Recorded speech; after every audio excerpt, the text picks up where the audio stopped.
What the Room Requires by Alydia Rackham.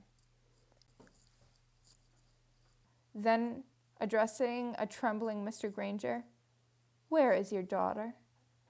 Hermione's hand found me again, encircled my ankle. Her fingers were cold. The smile faltered on my face. "Who wants to know?" Mr. Granger said through his teeth. "Two Death Eaters," my father replied.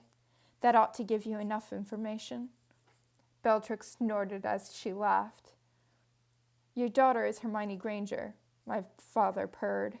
"Hand her over to us, and your life, and the life of your wife, will be spared." Mr. Granger closed his hands into fists. "Would you hand over your only child?"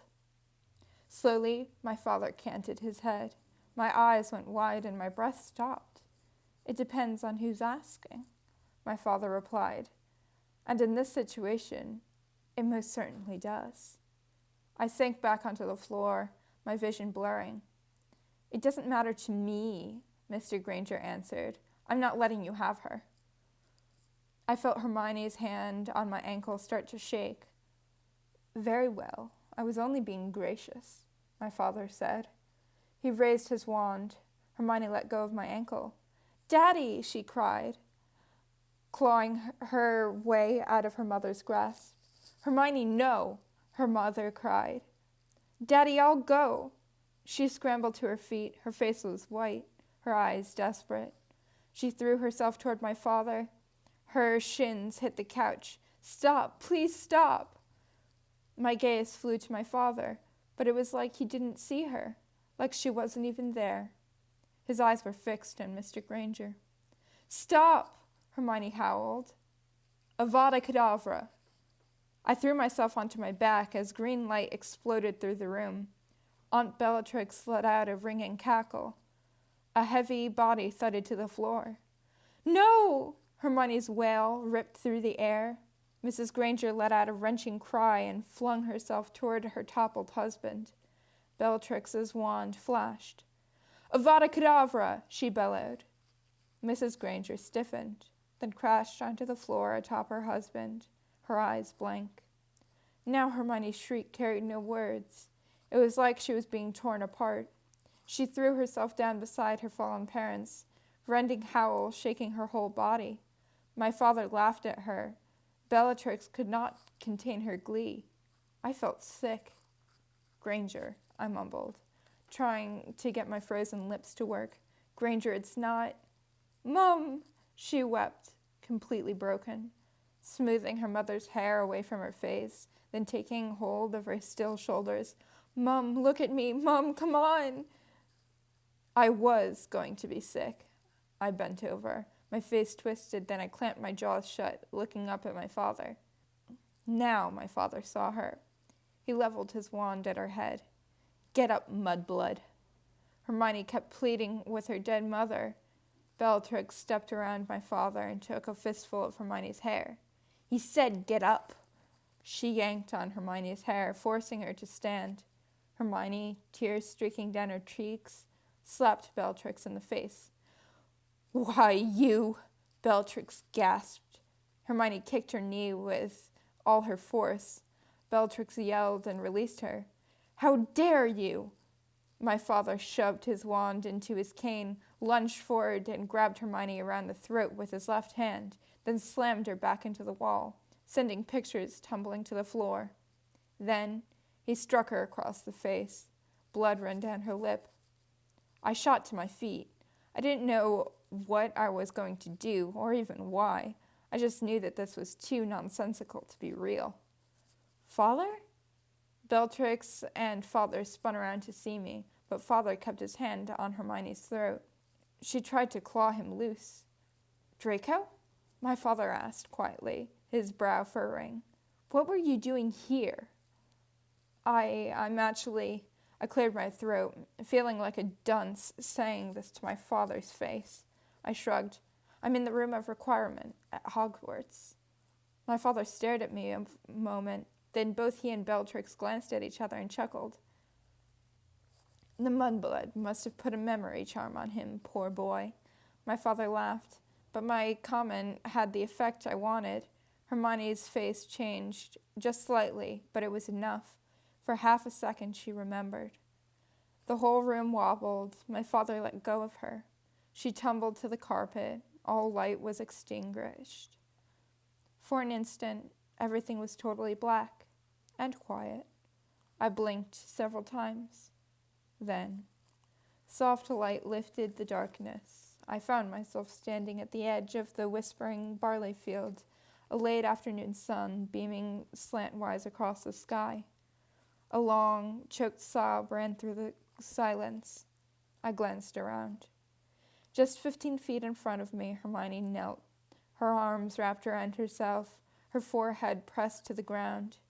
She sucked in a jagged breath, then wrung out deep, wailing cries. She collapsed onto her side, curled up in a ball, and covered her face. I gazed past her into the forest. I let out a long sigh, but it shook. My eyes found Hermione again. She had gone quiet, and now the wind was the only thing that spoke, softly, wordlessly, as it moved through the barley. Hermione. Agony gripped me so hard I couldn't even breathe. It was worse than the poison of the snakes, for the pain had faded, and this one built with every sob that pulled through my body like a sword drawn back out of a stab wound. As if it came from somewhere far away, I heard someone step toward me through the brittle grass. I tried to open my eyes, but scalding tears filled my eyes and blurred my vision. My consciousness flickered. I wanted nothing more but to lose it. That wasn't real, you know. It was Draco's voice, quiet but cold. I didn't answer. Look, there's no sense crying about it. His voice grew louder, more callous. We're in the room of requirement. None of this is real. Why can't you remember that? I grabbed several stalks of barley and ripped them up by the roots, scrambled to my feet and threw them down with all my might. Because it was real, Malfoy, I raged, barely able to control my voice. It is real. No, it isn't, he insisted, holding his hands out to his sides. Look where we are. We're in the middle of a field. Those muggles are fine. Muggles? I repeated, fury building until my vision turned red. Muggles? They were my parents. No, they were illusions of your parents, he barked, stumping toward me, his blue eyes burning into me. Blue eyes exactly like his father's. Just like they were illusions of my father and aunt. It's all just some stupid concoction the room made up. None of that happened. But it could, I said back. He stopped. Confusion crossed his fair brow. What? Just because it hasn't happened yet doesn't mean it never will, I told him. He blinked. That doesn't make sense. Why not? I swiped at my face. There isn't a day that goes by that I don't worry about my parents, that I don't pray they stay out of this mess, that I don't dread the idea of Death Eaters breaking down my door and murdering them because of me. Fresh tears spilled down my cheeks. He shook his head like I was speaking another language. Nobody would waste their time killing your Muggle parents, he said, like I was being dense. That's how I remembered where we were. My father would never kill them once you had surrendered yourself. Oh no, I shot back. Why not? Because he isn't like that, Draco insisted. He's like Voldemort, I roared. At least he wants to be. Muggles are nothing to Death Eaters. They're like bugs to be crushed. You and your father have made that more than clear, ever since I met you. My father isn't unreasonable, Draco said, but his breathing got faster when I spoke Voldemort's name. He took a short breath. If you would surrender yourself, father would leave your parents alone. And Bellatrix? He blinked, then twitched away. Bellatrix is mad, he murmured. Everyone knows that. And what's to stop her from killing unarmed people if she wanted to? I demanded. My father would, Draco shouted. Why? I shouted back. He doesn't care. He'd probably think it was fun. Draco lunged at me and grabbed my shoulders, then shook me so hard I bit my lip. My father is a noble man, a warrior, and he has more honor than that. You pompous, dirty, blooded brat, he snarled. His hands crushed my shoulders. His nose was inches from mine. A strand of white hair fell across his angry brow and touched the bridge of his nose, just between those icy, burning blue eyes. Blood trickled down my chin. What? I gritted. Are you going to hit me, too? His expression cleared. His hands loosened until he held me there with almost no pressure. You're so selfish, he whispered, hot tears beginning. I knocked his hands away from me and backed up. Do you even stop to think before you hurt people? He fell away from me, his face stark and pale. I swiped at my eyes again, then wiped my mouth on my sleeve. I'm getting out of here, I decided.